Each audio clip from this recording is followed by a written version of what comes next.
দেখছেন এখন মাঠে আমাদের সঙ্গে আলোচনার জন্য আছেন football coach Mahbub Hossain Roxie. Roxie ভাই, আমরা পর্তুগালকে নিয়ে কথা বলছিলাম। পর্তুগালের যেই বর্তমান যে সিচুয়েশন সেটাতে বেশ নাজুক একটা অবস্থা তাদের জন্য। আমরা দেখছি যে পর্তুগালের যে আলাপ আলোচনা যেটাই হচ্ছে সেখানটায় প্রায় সময়ই হচ্ছে রোনালদো কেন্দ্রিক একটা আলোচনা। নর্মালি একটা ম্যাচের আগে একটা বা দুটো প্রেস কনফারেন্স হয়, কিন্তু পর্তুগালকে 4টা প্রেস কনফারেন্স সেশন করতে হলো এবং প্রত্যেকটাতে একই প্রশ্ন যে রোনালদোকে কিভাবে পাস দেয়া, রোনালদো দলে থাকা, রোনালদো কতটা ইফেক্টফুল। কারণ আমরা দেখেছি সোশ্যাল মিডিয়াতে বেশ একটা ঝড় যাচ্ছে পর্তুগালের। এই জিনিসগুলো অ্যাকচুয়ালি পর্তুগাল ড্রেসিং রুমে কেন, এবং রোনালদো এখনও কি এফেক্টিভ? গত ম্যাচটা যেভাবে তিনি খেললেন, যে পজিশন তিনি মেনটেন করলেন, যেভাবে তিনি নিজেকে মাঠে উপস্থাপন করছেন, রোনালদো কতটা এফেক্টিভ এই পর্তুগালের জন্য? আসলে যেই ফিলোসফি নিয়ে কোচ মার্টিনেজ যে চিন্তা ভাবনা করছে এবং যেইটা ম্যাচ খেলেছে সেটা অলওয়েজ পাস্ট চলে গেছে, এখান থেকে তার অনেক কিছু শেখার আছে এবং সে সেই টিমকে নতুন কিছু দিবে। এইবারে আজকের ম্যাচে আমরা যদি চিন্তা করি উজবেকিস্তানের সাথে, এবং ক্রিশ্চিয়ানো রোনাল্ডো যে গোল পাচ্ছে না সেটার কিন্তু একটা বড় জিনিস হয়েছে যে তাদের মিডফিল্ডে ওয়ার্ল্ড বেস্ট মিডফিল্ডার, তাদের সাপ্লাইটা কোথায়। এবং যদি আমরা চিন্তা করি আর্জেন্টিনা বেস, সেখানে মেসি কন্দিক যে সাবলীল ওদের ছন্দ এবং পাসিং কোয়ালিটি, সেটা কিন্তু আসলে রোনাল্ডোর সাথে হতে হবে। রোনাল্ডো একটু সেলফিশ স্ট্রাইকার হিসাবে, ওই জায়গায় বক্সে বল পেলে ওর সতীর্থদেরকে দিতে চায় না, যেটা মেসি করে না।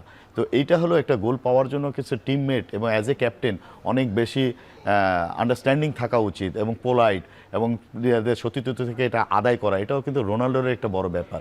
কোচ যতই বাইরে এবং আমরা ক্লাস করাই সব কিছু বলে দিই, মাঠে কিন্তু প্লেয়ারই খেলে এবং তারা কি করবে কিন্তু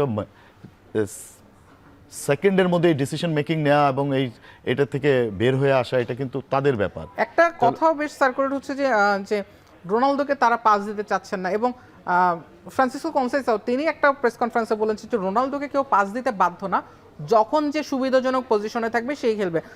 রোনালদোকে কি একটু ওভারলুক করা হচ্ছে কিনা? যতটা টিম ম্যান রোনালদো চেতে ব্যক্তি রোনালদোকে পর্তুগালের ইগো জনিত একটা প্রবলেম ক্রিয়েট করছে। এটা আসলে আমরা এখান থেকে দেখে বুঝতে পারবো না, বা ওইখানে যে ভিতরের কাজগুলো হচ্ছে ড্রেসিং রুম অনেক ব্যাপার, কিন্তু এজ এ ফুটবল টিমের যেটা বলেছে কনসেনিও সেটাই কিন্তু ব্যাপার। আমি ভরসা রাখি হিরন স্মার্ট ওয়াটার পিউরিফায়ারে।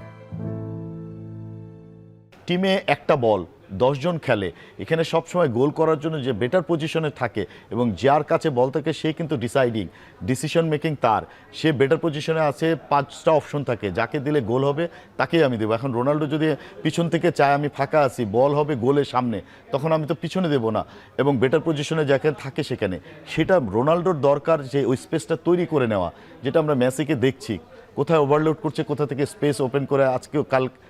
কালকে রাতেও দেখলাম যে আউট অফ বক্সে দাঁড়িয়ে রয়েছে, কেউ বুঝলো না, আনমার্ক হয়ে সেখান থেকে ফিনিশ করছে। কিন্তু আমরা লাস্ট ম্যাচ যেটা দেখেছি, রোনাল্ডো একটা জায়গা 10-12 গজের গন্ডির ভিতরে খেলে আসছে, নিচে নামছে না, হেল্প করছে না, বা একটা উইং খেলে।